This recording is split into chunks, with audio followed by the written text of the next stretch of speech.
Thank you to CIMS, Dr. Ali Raza, for the opportunity to present to all of you. Assalamu alaikum. So my presentation will be a slight departure from the chunky, meatier topics, and I'll be talking about Islamic education, but I could argue that is a chunky topic as well. What I will be looking at is a specific type of case-based learning. It's inspired by how I did medical education, which was through problem-based learning, and using that as a model to teach Islamic education. I hope it's useful to all of you. There are educationalists, there are academics and shuyukh in the audience, and I'm hoping you are inspired by this model. Okay, so the first thing to do is just tell you a little bit about what iCBL is, Islamic Case-Based Learning. Then I want to show you a case sample, and then show you how we rolled it out over a period of about 5 years across 3 different cohorts. Some of the lessons that we learned and the feedback that we got, and then present a sort of a new methodology where iCBL functions as one of 3 other components to give a holistic Islamic education methodology. So like I said, it's inspired by PBL, problem-based learning. Problem-based learning was pioneered in medical education in the 1960s in Canada. It's mostly used in the sciences, less so in the humanities, but you do see it in sort of postgrad legal studies, advocacy courses, and things like that. It is essentially learning about an issue through the experience of casework or problem solving, or through scenario learning. You develop domain knowledge as well as thinking strategies within that domain, so how to approach a problem within that domain. It is entirely active, self-directed, and student-centered learning. And because of that, it's quite flexible. You can learn as little as you like. Because it's active, then it's designed to stimulate learners and increase intrinsic motivation. And it also allows you to see relevance of abstract concepts to real life and develop key collaborative skills because you do it as part of a group and you're not on your own. Okay, so we initially developed iCBL out of the madrasa. So I've been teaching in a madrasa for about 10 years, and we had loads of challenges, loads of problems. Summarize them really quickly. Apathy and embarrassment of older students being labeled Muslim, and this extended towards adults as well, actually, that would come to the community centre. Faith as an outdated, ritualised, dogmatic entity with no scope for critical inquiry. The madrasa system was very kind of didactic. You are taught you're not allowed to question things. You're told what is halal, what is haram. Suppressed atheism with no safe space for non-judgmental inquiry. And finally, poor religious literacy. And here, I would translate or define religious literacy as the ability to understand and engage effectively with religion and religious issues. So they were found to be lacking the skills and knowledge to understand and discuss religion confidently, accurately, and critically. Again, this is not just in the senior madrasa students, but actually in the community in general as well. So that was the reason we put iCBL together.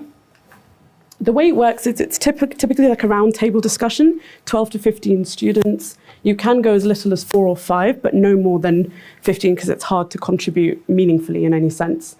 And what happens is everyone has a specific role. You have a chair elected from the group, a scribe, and you do have a facilitator or tutor, but he's essentially he or she is a wallflower. They're not meant to contribute that much, initially anyway. Every iCBL case has 2 phases. So you open a case, and here you encounter a case or a scenario for the first time. You identify cues within that case, which are sort of pre-written prompts that are about certain domains. You activate existing knowledge, and then you, at the end of that session, after sufficient discussion, you identify what you need to learn, and those are called independent learning objectives, ILOs. Then you give a suitable gap, 1 or 2 weeks, it can be longer as well, and then you come back to close that case. And when you come back, you discuss what you've learned, your colleagues reflect on what you have said. The facilitator at that point then offers their own insight. And any initial assumptions about the case are revisited, revised, and amended accordingly. And then you can go back to the case as well if you wish to. So that's roughly how it works. This is an example. I'm just going to show you one example from the course that we put together where we had 14 cases all around Shi'i theology with minor themes from history, philosophy of law, ethics, personal development. you're not going to be able to read, so I'll just quickly summarize it. So this case was called the Dawkins Dilemma, and Dawkins has already been mentioned once today. That's Richard Dawkins, the famous biologist and atheist, author of The Selfish Gene. And this scenario goes, it's a sixth form student called Haider, who has been questioned by a classmate in his class, prompted by a documentary that he's seen. And he asked Haider, what's your proof that God exists? Haider is quite evasive about the question. It transpires in the scenario that he has faced a question like this before and not done much about it. He then exits from that scenario and from that interaction in an uncomfortable way. And instead of approaching his parents, with whom he has quite a strained relationship, he then approaches a kind of like a favorite uncle. And the story goes on. And the uncle is the curator of an Iraqi museum involved in the preservation of artifacts from the Daesh and ISIS and their kind of... and so you see another side of Tawheed and monotheism and idolatry coming in there. The uncle has his own backstory, so you have to make these fictional cases as interesting as possible. He has his own backstory where he has a disabled son who is attempting to make his way in the world and the challenges associated with that. So some of the themes that we wrote into the case were assenting to articles of faith, like Tawheed, and the challenges associated with that, dealing with doubts. Is there a foolproof proof?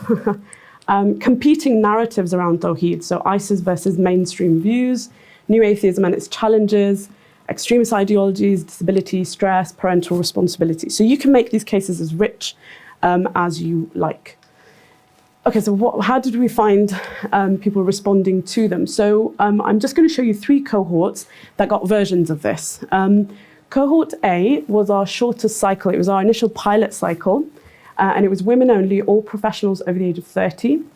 And they said as a result of the cases they did, they gained significant domain knowledge in the domains that were mentioned in the cases.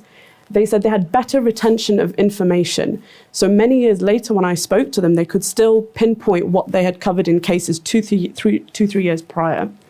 They said they had exposure to a wide range of Islamic sciences and previously only seen a very dogmatic side of Islam, a very law, jurisprudentially led side of Islam. And interestingly, most attendees, more or less all of them, went on to pursue seminary learning. But none of them continued because they said they missed a component like iCBL. And that, again, teaching even in seminary learning was very passive.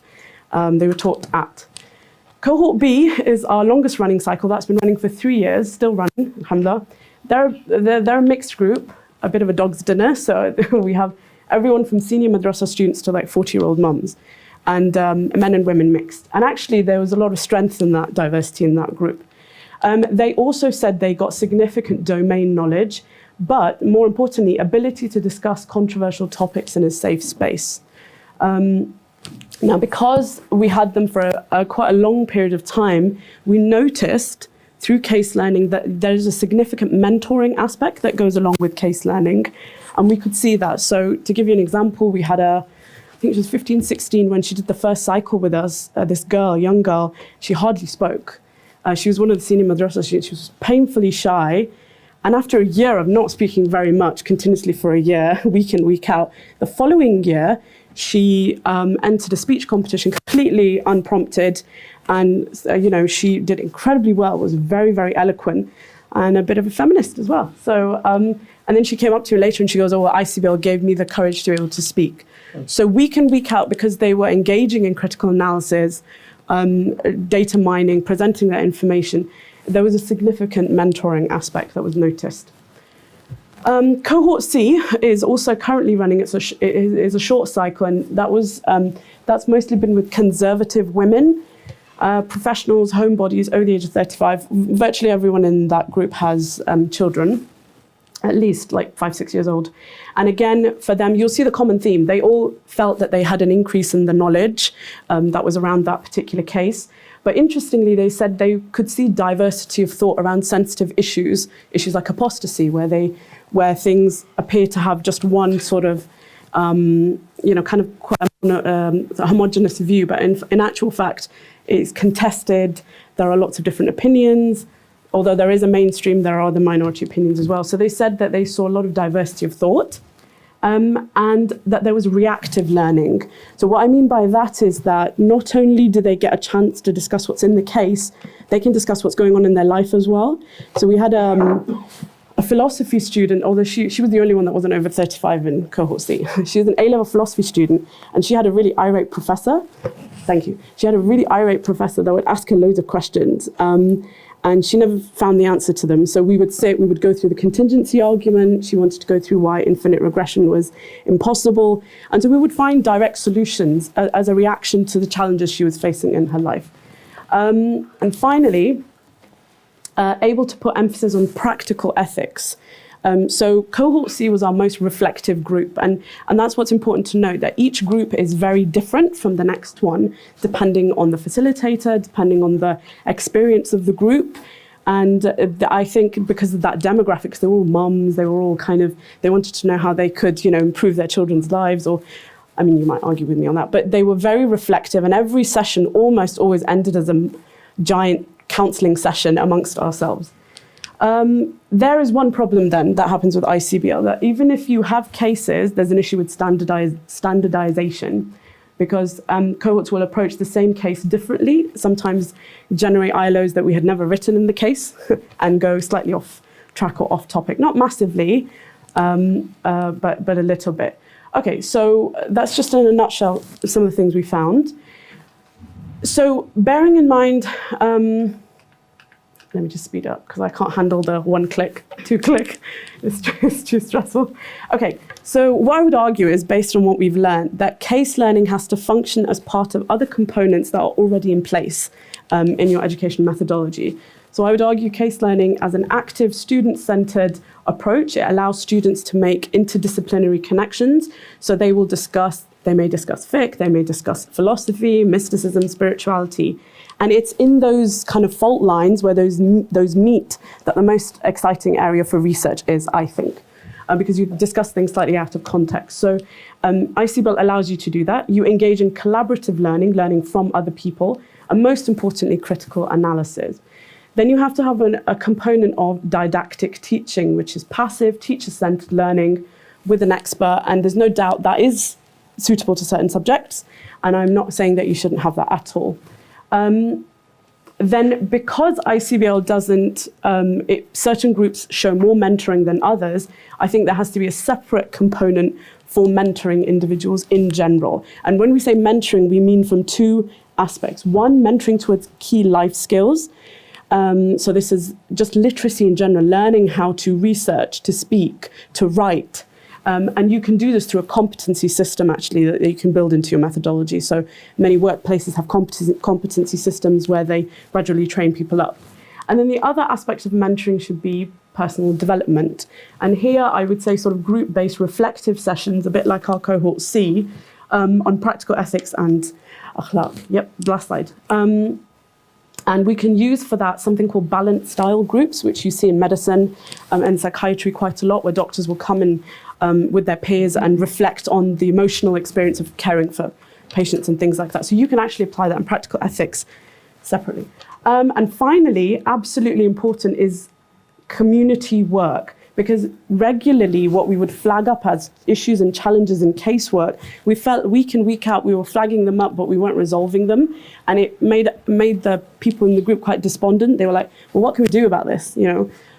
So you need a sort of an outlet to fixing some of those issues. So resolution of the issues raised within case learning, as well as opportunities for learning from other intrafaith and interfaith entities. So I would, so that's the end of the presentation, but so in a nutshell, I would say iCBL has the potential to be a really transformative tool if used with other elements to give a sort of a holistic approach to Islamic education. Thank you.